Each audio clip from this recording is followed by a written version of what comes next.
පින්වත්තරතුන් වහන්සේ මේ උදේ දේශනාවේදී මේ අම්පාරේ ඉඳලා මිහිඳු මහ රහතන් වහන්සේ අනුරාධපුරයට වැඩම කළා ධර්ම දේශනා කරේ කියලා අහලා තියෙනවා.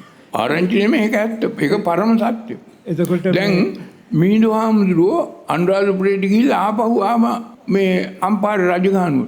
දැන් මිහිඳු හාමුදුරුවෝ පිරිනිවන් පාලා මිහිඳු හාමුදුරන්ගේ භස්මාව තැන්පත් කළා සෙල්ලිපියක් ගලේ කොටලා තියන්නේ කොහෙද?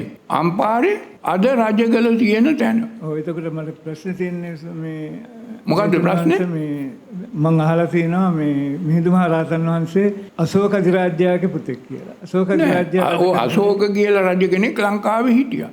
ඒ ලංකාවේ හිටිය අශෝක රජුරවන්ට ඉන්දියා ඉතිහාසයේ කොහෙවත් හිටියේ නැහැ. ඒ හිටලා තියෙන්නේ දෙවන පියදස.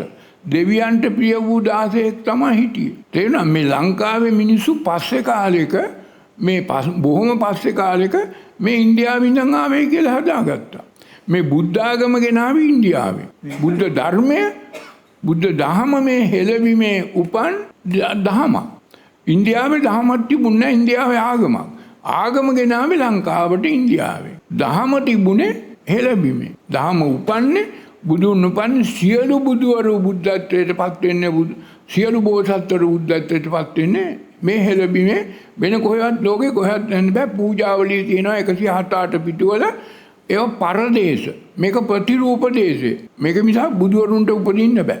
තව ප්‍රශ්නක් තියෙනවා මේ අරේතුන්වංශ දැන් මේ පින් අනුමෝදන් කරනකොට අපි පිනක් කරලා තියෙන්න ඕනේ නේද කාලේ? ඔව් පිනක් කරගන්න පුළුවන්. ඔය මහත්යට පරමයිතිය පැතුරුවොත් අප්‍රමාණ චේතෝ විමුක්තිය පැතුරුවොත් පෙර කරපු පිනක් සිහිපත් කළොත් දැන් පින් දෙන්න පින් පවරන්න පින් අනුමෝදන් කරන්න පුළුවන්.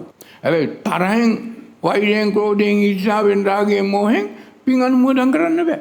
තුන්සිත පහදා ගන්න ඕනේ මොහොතක මිනිසෙක් නිසා ඔය මහත්යට බැරිද සිහිපත් කරන සියලු සත්‍යයන්ට යහපතක් වේවා අසතක් වේවා කියලා.